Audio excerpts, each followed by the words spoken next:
Next on Northwest News Weekend, not guilty and free to go. A jury hands down a verdict in the George Zimmerman trial. Hear reaction and see what's next. Then, remembering a fallen firefighter. Northwesterners honor the Oregon native killed while battling a wildfire. And weekend road work closes down major highways across the region, but some people are actually finding a silver lining in all this gridlock.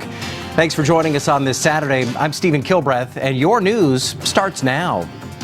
This is NWCN, Northwest News and weather 24 hours a day. Now, Northwest News Weekend. In the Circuit Court of the 18th Judicial Circuit in and for Seminole County, Florida, State of Florida versus George Zimmerman. Verdict: we, the jury, find George Zimmerman not guilty. After more than 16 hours of jury deliberations, George Zimmerman is found not guilty and is now a free man. This case grabbed headlines across the nation from the moment we learned of 17-year-old Trayvon Martin's death. Now we know George Zimmerman's fate. Shannon Travis takes us back through his trial. Well, meanwhile, even before the verdict came down, more than 100 people lined the streets outside the courthouse to voice their support for the prosecution. After the verdict, they began chanting, "The system failed." A metal barricade separated these demonstrators from others who held up signs supporting Zimmerman's defense.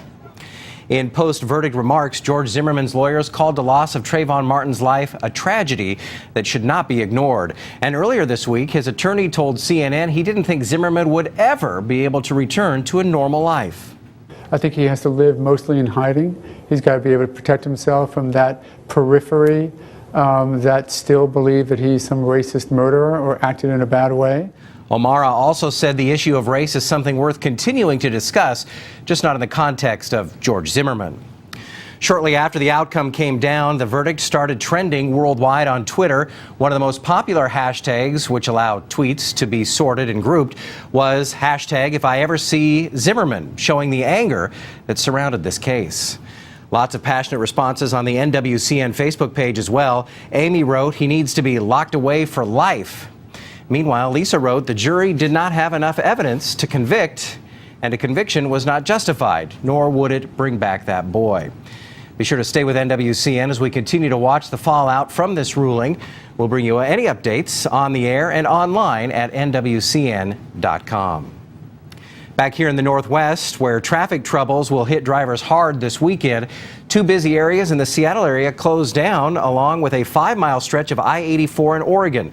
ODOT shut down the eastbound lanes of I-84 between I-5 and Interstate 205 so crews can repave that stretch of roadway. The road is expected to reopen at 5 o'clock Monday morning.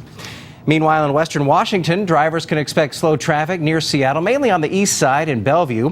Crews closed a portion of 405 and also the 520 floating bridge this weekend. But King 5's Mitch Pittman found a silver lining. That was King 5's Mitch Pittman reporting. Both 405 and 520 in the Seattle area are expected to reopen by 5 o'clock on Monday morning. A Northwest native who died while battling a wildfire in Arizona was laid to rest at home in Oregon today. The public got the chance to honor John Person, Jr. at the Rolling Hills Community Church in Tualatin. News Channel 8's Wayne Haverly has more on the service filled with history, tradition, and honor. His family held a private service yesterday. Today, they kept a low profile and were able to take in the ceremony as the public honored their fallen son. 10,000 cyclists hit the road for the Seattle to Portland Bicycle Classic today. These cyclists are riding along state routes and back roads more than 200 miles down to the Rose City. Some bicycle riders will get to Portland in one day, but most are going to take 2 days. Coming up, a sweet tribute to a beloved leader, how a group of kids in South Africa are fundraising and honoring the former South African president. Also coming up, Jim Guy will be back with a look at your complete forecast. A gorgeous weekend around the Northwest. You're watching Northwest News Weekend.